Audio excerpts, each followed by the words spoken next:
35টা ঘন্টা এখানে থেকে দেখেন আপনার ধৈর্য কুলায় কিনা। আর 35 দিন পর্যন্ত ছেলেমেয়েরা কুকুরের সাথে রাজপথে থাকে। প্রত্যেকটা ছেলে মেয়ে শিক্ষিত, বহুত নাটক হয়েছে।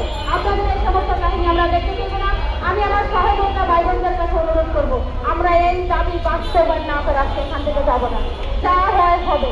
আমরা তো সার্টিফিকেট ইন্টারনেট হয় না বলেই আমরা মরে গেছি, আমাদের জীবন শেষ। সার্টিফিকেট ইন্টারনেট মানে সকল শিক্ষার্থী জীবন শেষ, মারা গেছে সবাই। সেই ক্ষেত্রে আমরা বলবো যে ইন্টারনেট সার্টিফিকেট নিয়ে আমরা কেউ ফেরত দেবো না। আমাদের কথা একটাই, হয় আমাদের দাবি বাস্তবায়ন করে দেবে, আর না হয় আমাদেরকে লাশের উপর দিয়ে উপদেষ্টাদের চেয়ারে যেতে হবে। উপদেষ্টারা চেয়ারে বসে আমাদেরকে কি ভাবছে? সাধারণ শিক্ষার্থীদেরকে কেন এখন মূল্যায়ন করছে না? ওনাদের মাথায় কোনো বুদ্ধিই নাই, ওনাদের সামান্যতম দয়া মায়া পছন্দ নাই। ওনাদের বয়স বাড়ার সাথে সাথে ওনাদের বুদ্ধি বুদ্ধি আমি মনে করি লোক পেয়েছে।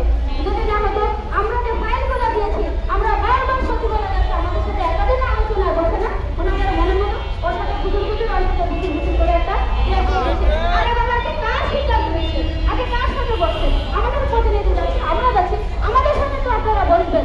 আপনারা আমাদের সাথে যৌক্তিক আলোচনা বসেন, সমস্ত আলোচনা বসেন, সাথে সাথে মিডিয়ার সামনে আপনারা বসেন।